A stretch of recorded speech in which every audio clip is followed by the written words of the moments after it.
In the first couple of chapters, we talked about some of the trends we've been seeing in veterinary medicine and some of the key findings from the Bayer Veterinary Care Usage Study.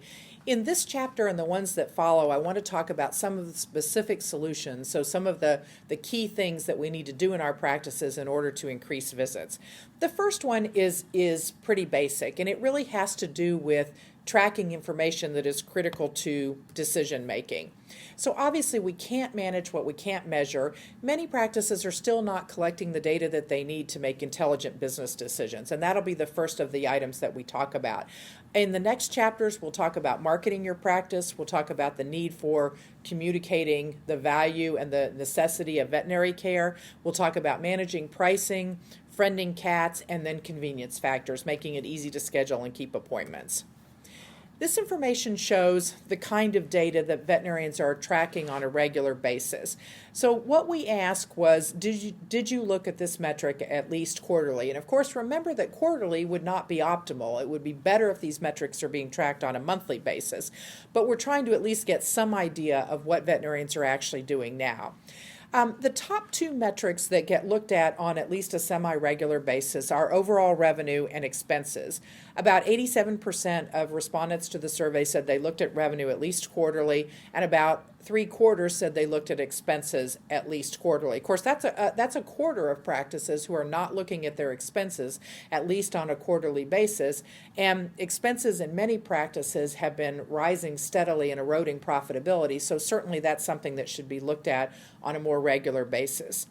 But one of the things that was particularly interesting about this part of the survey was there's a big concern in veterinary practices about the fact that we're seeing less patients and we're seeing less client visits and patient visits, and yet metrics related to visits were not tracked regularly by most practices.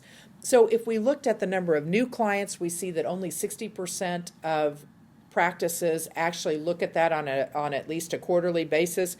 If we look at patient visits, only 47% of practices were looking at that at least on a quarterly basis. Only 27% of practices were looking at active clients on a regular basis, and only 13% of practices were looking at the percentage of appointments filled. So clearly, if we want to make changes in these areas, if we want to drive client traffic and patient visits, we've got to measure it. If we don't know how many clients we have or how many appointments we have filled or how many visits we're seeing, then number one, we don't know if we have a problem in our practice, and secondly, we can't measure if the activities that we engage in actually make a difference. I do want to mention one point here, and that is that it is always important to be measuring practice profitability in addition to the things that we looked at on the last slide. Practice profits is the one gold standard figure that really, from an economic perspective, lets you know whether or not a practice is successful. Practice profits are essentially what's left over after all of the normal and necessary operating expenses have been paid. And that number is not easy to get. It doesn't come on any of the financial reports that a practice regularly gets. However, it can be easily calculated using the profitability estimator at the NCVI website. So all of this other data that I showed you on the previous slide, the revenue and transactions and client visits and average transaction charge, is all important. It helps you understand why you're profitable or not profitable. It helps you plan for profitability. But what's important to remember is you don't want to only look at that other data and then not look at, okay, what's the bottom line and how are changes in that other data impacting how genuinely successful I am from a financial standpoint.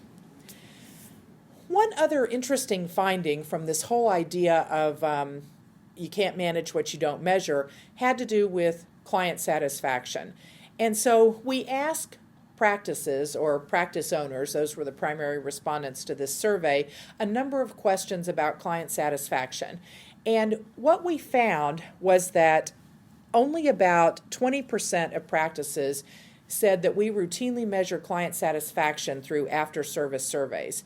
And yet, well over 75% of practices said, I would do almost anything to ensure my clients are satisfied.